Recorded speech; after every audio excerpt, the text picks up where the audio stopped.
राजा बेटा बोलना बच्चे को क्या है ये? तो ये ओवर इवैल्यूएशन है और संभवतः जिंदगी भर के लिए उसको काम मिल जाता है कि वो प्रजा ढूंढता रहता है, अपनी डोमिनेट करता रहता है, ट्राई करता रहता है। लेकिन हर घर का जो बेटा है वो अपने आप को अगर राजा मानने लगे तो कैसे चलेगा? तो ये छोटी छोटी चीजों पे अपने को ध्यान देने की जरूरत पड़ेगी। दूसरा, हम दूसरे के लिए तो बहुत रहते हैं कि वो जल्दी से ठीक हो जाए, लेकिन अगर हम अपने को देखें, हम क्रोध करना चाहते हैं या नहीं चाहते हैं?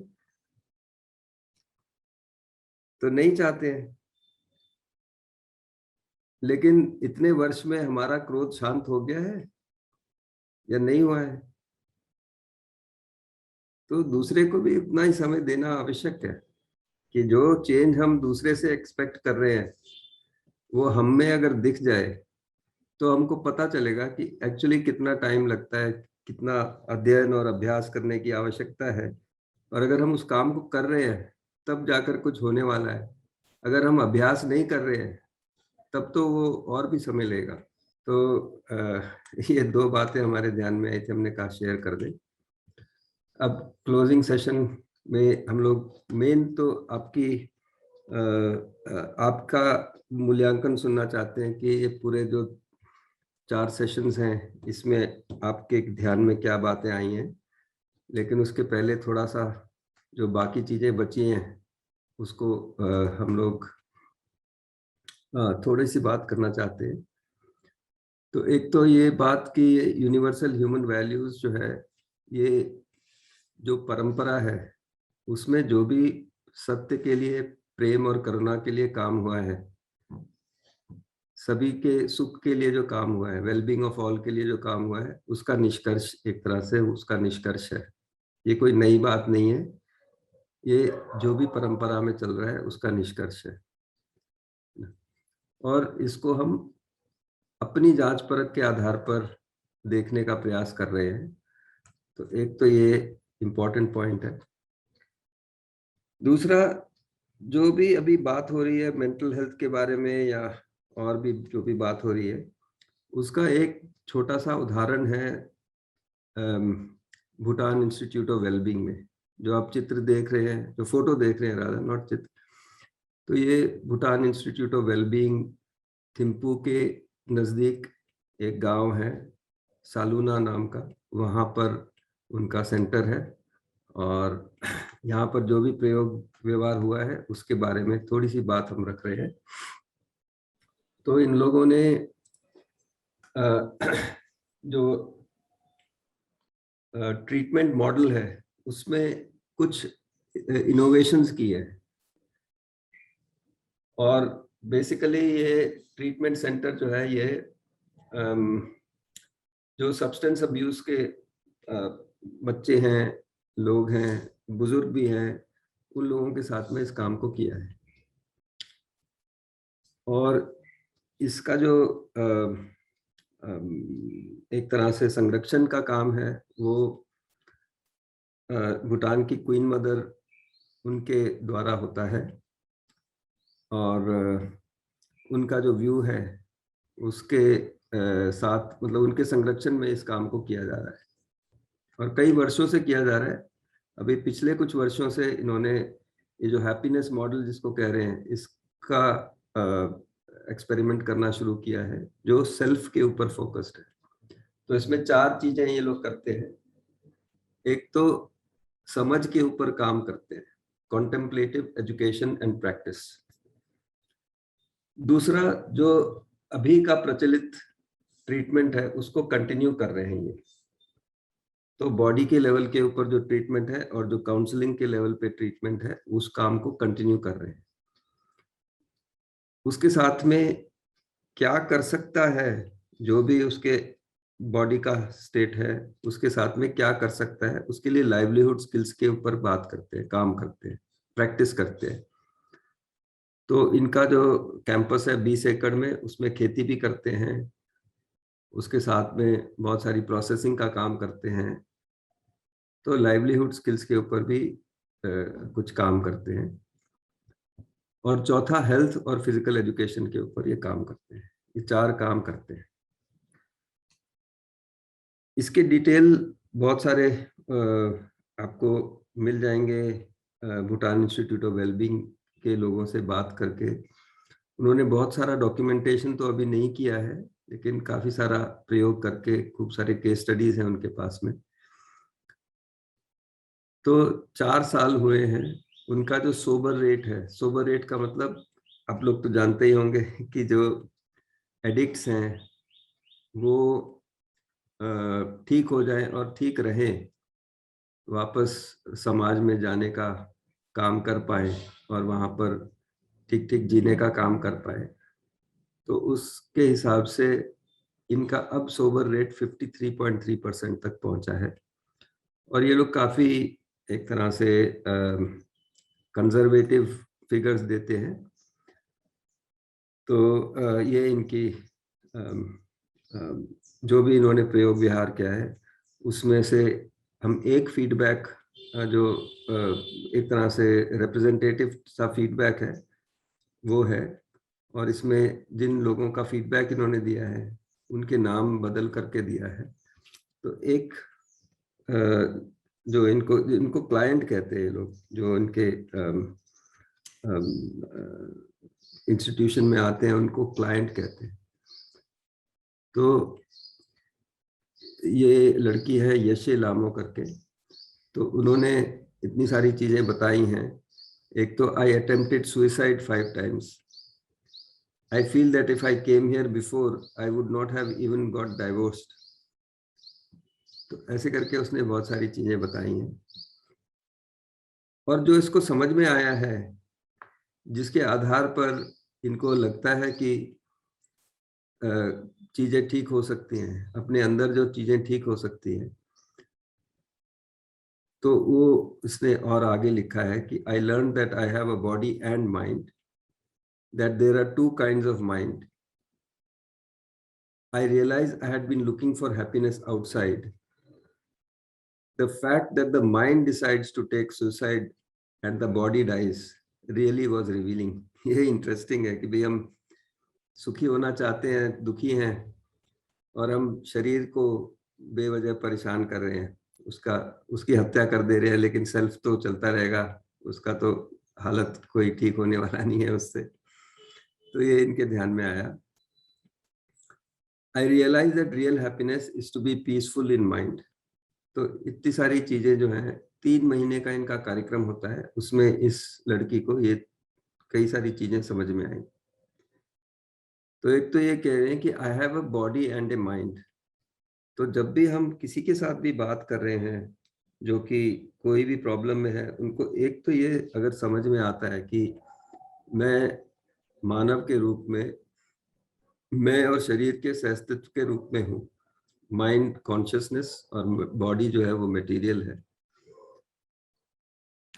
और उसके साथ में अपनी संभावना समझ में आती है कि मैं अपने जो जीवन यापन कर रहा हूँ, व्हाट आई एम, जो मेरी कल्पनाशीलता है उसके आधार पर मैं कर रहा हूँ, उसमें गड़बड़ जरूर हो सकता है, लेकिन मेरे में जो मेरी सहज स्वीकृति है, मेरी जो नेचुरल एक्सेप्टेंस है, जिसको ये लोग कुंटू जांगपो कहते हैं, बुद्धा नेचर कहते हैं, वो हर व्यक्ति में उपलब्ध है। उसको सिर्फ हमको देखने की जरूरत है। उसके आधार पर अगर मैं अपनी इमेजिनेशन को चला पाऊं तो मैं ठीक हो सकता हूं। तो ये बात अपने शब्दों में ये लोग कह रहे हैं, I have 2 kinds of mind. और ये भी देख पा रहे हैं कि पूरा जो इशू है सुख दुख का, वो मेरे अंदर है। जब भी मेरी कल्पनाशीलता मेरी सहज स्वीकृति के आधार पर चल रही है तो मैं सुखी हूं, अदरवाइज दुखी हूं। इतनी सिंपल सी बात है। तो अपना बुद्धा नेचर जो है, कुंटू जांगपो जिसको ये लोग कह रहे हैं, उसको देखने की, उसको स्वीकारने की और उससे अपनी कल्पनाशीलता की गाइडेंस लेने की, प्रेरणा लेने की आवश्यकता है। मैं ले सकता हूँ उसको, उसके लिए कुछ कदम उठा सकते हैं। और इतना अगर हमको ध्यान में आ जाता है तो हम एक तरह से आराम में आने का प्रयास, मतलब आने का एक सीक्वेंस शुरू होता है। तीसरा, इन्होंने ये भी कहा कि happiness is within, I have been looking for it outside. तो मेरा जीने का जो कार्यक्रम है वो अभी, वो जो हम लोग ने कल 3 चीजों की बात की थी कि सुविधा, संवेदना और दूसरे से भाव पाकर, यहाँ पे सुविधा वाला पार्ट कहीं मिस हो गया है, लेकिन ये 3 चीजों से हम सुख जो पाने का प्रयास कर रहे हैं वो आवेश है, वो सुख नहीं है। इससे परेशान होकर मैंने अल्कोहल लेना, ड्रग लेना शुरू किया, अपनी जो अनहैप्पीनेस है उससे भागने का प्रयास किया, है ना, और मुझे एडिक्ट का लेबल मिल गया और इस सेंटर में भेज दिया गया। और जो पहले चल रहा था उसके अंदर हमको एडिक्ट से रिकवरिंग एडिक्ट में परिवर्तित कर देते थे, बोलते थे कि आप रिकवरिंग एडिक्ट हो, कभी भी वापस जा सकते हो। लेकिन यहाँ पे आके ये समझ में आया कि जो हैप्पीनेस है वो तो अपने अंदर होने वाली क्रिया है, अपनी समझ और अपने भाव के ऊपर निर्भर करती है। तो हम इसके लिए प्रयास करना चाह रहे हैं, ये प्रयास कर सकते हैं, कठिन प्रयास है लेकिन हम इसको कर सकते हैं। और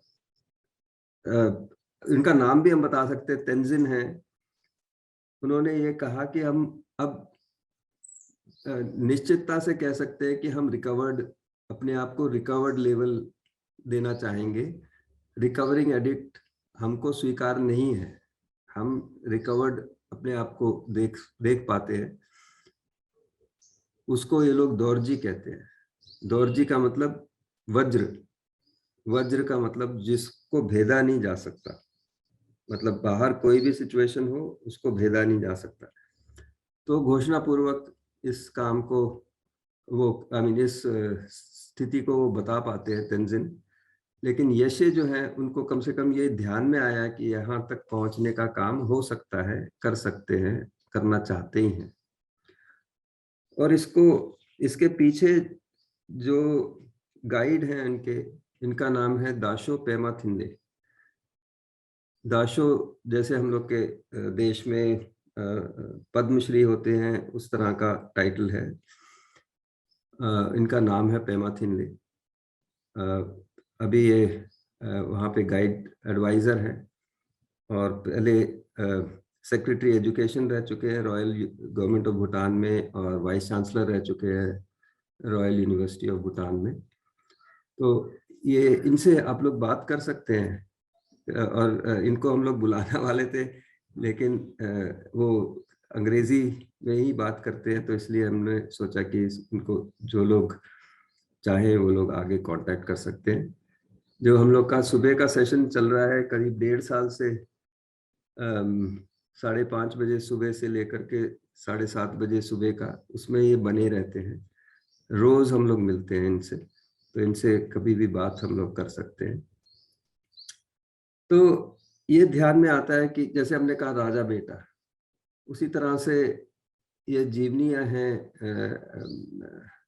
अर्ली चाइल्डहुड के बारे में लिखा गया है, हिटलर की कैसी थी, है ना, और बाकी बहुत सारे बच्चों की लिखी है, उसमें हिटलर की कैसी थी। तो जो बच्चे का जो माइंड है, जो बच्चे में जो बच्चे का जो सेल्फ है, जो बच्चा है, उस पे बहुत सारा इनपुट बाहर से जाता है, उसको एक्सेप्ट कर लेता है, अपनी इमेज उसमें ही बना लेता है। अगर उसको बोलते हैं कि तुम बेकार हो तो वो अपने आप को बेकार ही मान लेता है, अगर उसको कहते हैं कि तुम राजा हो तो राजा ही मान लेता है ना।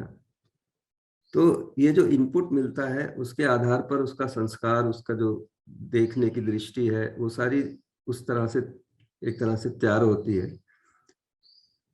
तो जो कोई भी बच्चा किसी भी पीड़ा में है, अभी मानसिक पीड़ा में है, मेंटल प्रॉब्लम है, जो भी प्रॉब्लम है उसके अंदर कुछ भाग तो उसका है कि वो उसके लिए जिम्मेदार है, लेकिन ज्यादा भाग जो है वो परिवार का और समाज का है। तो इसको हम लोग को ध्यान देना होगा कि हम हर बच्चे को एक शुद्ध वातावरण दे पाए, जिसमें उसकी जो शिक्षा संस्कार का काम है वो ठीक से हो पाए, ताकि वो कोई प्रॉब्लम में ना पहुंच जाए। ये जो एडिक्शन का प्रॉब्लम है या अपने को अंडर इवैल्यूएट करके डिप्रेशन में जाने का प्रॉब्लम है, और इस तरह से जो बहुत सारे प्रॉब्लम है वो ना हो, उसके लिए बच्चे के साथ तो काम करना ही है, लेकिन ऐसी शिक्षा घर पे, समाज में और स्कूल कॉलेज में वो प्रोवाइड करने की बहुत बहुत आवश्यकता है। शिक्षा का सिलेबस देखें तो ये सिलेबस निकल के आता है कि हमको शिक्षा जो है हमारी जो मूल चाहना है उसको पूरा करने में सहयोगी हो। सिर्फ जॉब मिल जाए और सुविधा मिल जाए उससे काम चलता नहीं है। तो इतनी शिक्षा की जो भूमिका है वो सही समझ हम में स्थापित हो जाए, उसको उस काम को करने की जिम्मेदारी है। और यही जो वर्कशॉप है उसके अंदर इसका एक तरह से ओवरव्यू दिया जाता है। जैसे हम कल कह रहे थे कि उस ओवरव्यू का ट्रेलर या ट्रेलर का भी पोस्टर हम लोग आज और कल कर पाए हैं थोड़ा सा। तो अगर इसको देखें, ये चारों स्तर की जो व्यवस्था है इसको देखें, तो हम लोगों ने मानव के बारे में समझा।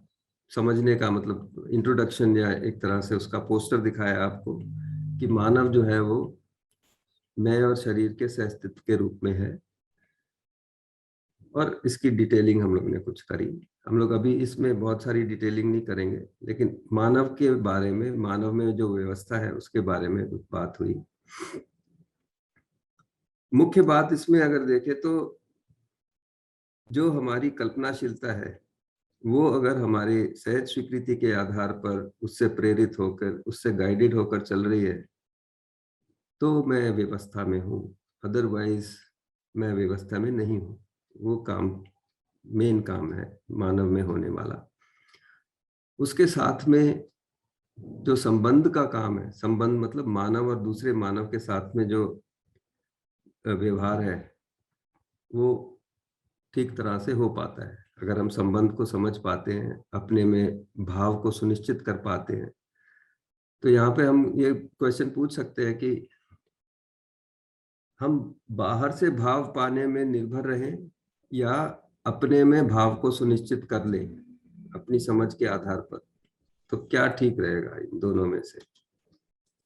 अगर हम दूसरे से भाव पाने में निर्भर हैं तब तो उसकी निरंतरता का कुछ कह नहीं सकते, लेकिन अगर हम अपनी समझ के आधार पर अपने में भाव को सुनिश्चित कर पाते हैं तो उसको वो स्थायी रूप से हमारे साथ चलता रहेगा। ये अगर बात हमको ध्यान में आती तो हम उसके लिए काम करेंगे। ये दूसरी बात है। तीसरा जो अभी बात हुई नहीं है लेकिन पूरे वर्कशॉप में इसकी बात होती है कि हम साथ मिलकर के एक सोसाइटी के रूप में जब जीते हैं तब हमारा लक्ष्य क्या होगा, उसका कार्यक्रम क्या होगा और उसका स्कोप क्या होगा। तो लक्ष्य तो सुख समृद्धि के साथ में अभय होगा और सहअस्तित्व पूर्वक शेष प्रकृति के साथ पूरे अस्तित्व में जीना होगा। ये चार लक्ष्य या एक लक्ष्य के चार भाग जैसा भी देखे तो ऐसा निकल के आता है। और उसके लिए कुछ कार्यक्रम है, उसका कुछ स्कोप है जो कि परिवार से शुरू होकर के विश्व परिवार तक जाता है। तो वो लक्ष्य होगा। लेकिन अभी जो हम कर रहे हैं उसको भी हम लोग देख सकते हैं कि हम लोग ने क्या मान्यताओं के साथ में क्या लक्ष्य बनाए हैं और किस तरह से उसका आउटकम निकल के आ रहा है, तो वो भी देख सकते हैं। तो अगर हमने अपने जीने का लक्ष्य जो है वो भोग, लाभ और संवेदना मान रखा है ना, काम उन्माद, भोग उन्माद, लाभ उन्माद, इंडिविजुअल लेवल पे ये निकल के आता है। और उसी तरह से समाज में ये जो डोमिनेशन है, एक्सप्लॉयटेशन है, भय है, फियर है, टेररिज्म है, वॉर है, ये सब निकल के आता है।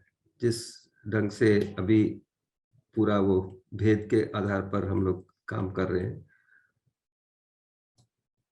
और जो प्रकृति के साथ में छेड़छाड़ हो रही है, जो भी हमारी प्रोडक्शन प्रोसेसेस हैं साइक्लिक नहीं हैं, बहुत लीनियर हैं, बहुत सारा एक्सप्लॉयटेशन हो रहा है, तो उससे ये resource depletion, pollution, global warming, climate change, वो सारा कुछ मानवकृत दिखाई देता है। तो आप देख सकते हैं कि हमारा वास्तविक लक्ष्य क्या है, इसके लिए हम कर भी रहे हैं काम की नहीं, और क्या लक्ष्य ठीक होगा। तो ये बात अगर ध्यान में आती है तो हम इसके ऊपर कुछ कार्य कर सकते हैं। उसी तरह से जो प्रकृति की व्यवस्था है उसको समझकर हम अपनी प्रोडक्शन प्रोसेसेस को ठीक करें तो ये काम हो सकता है। क्योंकि अभी भी जितनी भी और वस्तुएं हैं वो तो एक निश्चित आचरण के साथ ही हैं। सिर्फ मानव और एक दूसरे की पूरक है। मतलब इसमें इम्पोर्टेंट पॉइंट ये है कि जितनी भी इकाइयां हैं प्रकृति में, नेचर में, वो एक दूसरे की पूरक हैं, एक दूसरे की कॉम्प्लीमेंट्री हैं। कोई भी शोषण नहीं करता और म्यूचुअली एनरिचिंग है। तो पेड़ जो है वो और जो मट्टी है वो एक दूसरे के पूरक हैं, ये आप देख सकते हैं। उसी तरह से पेड़ पौधे और जो जीव जानवर हैं और जो मट्टी, हवा, पानी है, ये तीनों अवस्थाएं जो हैं एक दूसरे की पूरक हैं। और मानव की भी सहज स्वीकृति इसी में है कि हम भी पूरक हो जाएं। उसके लिए हमको समझ की जरूरत है, और समझ चाहें तो पूरक हो ही सकते हैं। तो ये बहुत थोड़ा विस्तार से इसको वर्कशॉप में कवर करते हैं। और अगर पूरे अस्तित्व को देखें तो अस्तित्व का जो नियम है, जो कोर में नियम है, तो वो तो ये है कि हर इकाई जो है वो ऊर्जित है, सेल्फ एनर्जाइज्ड है, सेल्फ ऑर्गेनाइज्ड है ना, नियंत्रित है, अपने में व्यवस्था है, और अपने से बड़ी व्यवस्था में भागीदारी करती ही है। तो जैसे आप अपने शरीर को देखें तो आपने अपने शरीर के होने के लिए क्या किया है। और शरीर में इतने सारे जो अंग प्रत्यंग हैं उनके व्यवस्थित होने में, उनके ग्रोथ में आपने क्या किया है। तो ये दिखता है कि ये जो एक एक छोटी से छोटी इकाई है वो अपने से बड़ी, वो खुद में व्यवस्था है और बड़ी व्यवस्था में भागीदार है, मानव को छोड़ करके। तो अगर पूरे अस्तित्व को देखें तो इतना बड़ा अस्तित्व है, इसमें इतने सारे इकाइयां हैं, है ना। और इसमें ये जो पीले में लिखा हुआ है ये सारा जो है ऑलरेडी सेल्फ ऑर्गेनाइज्ड है, सेल्फ हार्मनी में है, व्यवस्था पूर्वक चल रहा है ना। और जो छोटा सा काम बचा है वो यही काम है कि आदमी जो है उसमें सही समझ और सही भाव स्थापित हो जाए और वो एक निश्चित मानवीय आचरण के साथ जीने लगे। बाकी जो इकाइयां हैं उनका पूरक हो जाए, पहले एक दूसरे का पूरक हो जाए, परिवार में पूरक हो जाए, संस्था में पूरक हो जाए, और फिर बाकी जो भी और इकाइयां हैं उनके साथ अपनी पूरकता का निर्वाह कर पाए। तो इतना छोटा सा काम बचा है। आदमी को देखें तो उसकी बॉडी तो पहले से ही एक तरह से हार्मनी में है, उसकी हार्मनी भी हम ही लोग डिस्टर्ब करते रहते हैं, ओवर ईटिंग करके और कुछ और जो चीजें हैं उसको खा पी के अपना भाव बिगाड़ करके। तो बॉडी तो ऑलरेडी हार्मनी में है, सिर्फ जो सेल्फ है, सिर्फ जो मैं है, उसमें ये जो व्यवस्था होना है वो उस काम को करने की आवश्यकता है। तो पूरे वर्कशॉप में इसकी बात होती है। ये अगर आपको दिख जाए कि जो सेल्फ है हमारा, वो पूरे अस्तित्व का कितना भाग होगा, उतने भाग में थोड़ा प्रॉब्लम है। बाकी भाग भाग जो है वो ऑलरेडी ठीक है, उसको हमको कोई छेड़छाड़ करने की जरूरत नहीं है, उसमें हमको कोई भी चेंज करने की जरूरत नहीं है ना। तो उतना काम करने का काम है। तो ये बात को ठीक से वर्कशॉप में डिस्कस करते हैं। और इसके लिए बहुत सारी जो सामग्री है वो अवेलेबल है। तो सिलेबस, कोर्सेज का सिलेबस है, teachers manual, text book, handouts हमने ऑलरेडी भेज दिए हैं, तो आप लोग सब उसको देख सकते हैं। और हैंडआउट्स में जो ये बुक्स में सब लिखा हुआ है, सिलेबस वगैरह जो है वो हैंडआउट्स में ऑलरेडी लिखा हुआ है, तो आपको कोई खरीदने की जरूरत नहीं है कोई भी चीज। प्रेजेंटेशंस हैं, वीडियोस हैं, वेबसाइट है, आप लोग इसका सदुपयोग कर सकते हैं। इस पूरी बात का समावेश किया गया है शिक्षा में, और बहुत सारी जगह में इसका एक्सपेरिमेंट किया गया है बच्चों के साथ, परिवारों के साथ, उच्च शिक्षा में, शहर के लोगों के साथ, जेल के कैदियों के साथ, 2 साल कामवाद जेल के कैदियों के साथ, पॉलिटिशियंस के साथ, एडमिनिस्ट्रेटर्स के साथ, आईएएस ऑफिसर्स के साथ, सोशल वर्कर्स, एनजीओज, किसानों के साथ, आदिवासियों के साथ, इस करके बहुत सारे लोगों के साथ में इसको किया गया। और पिछले करीब 15 साल से, 2005 से तो 16 साल हो गए, तो इस काम को शिक्षा में किया गया है।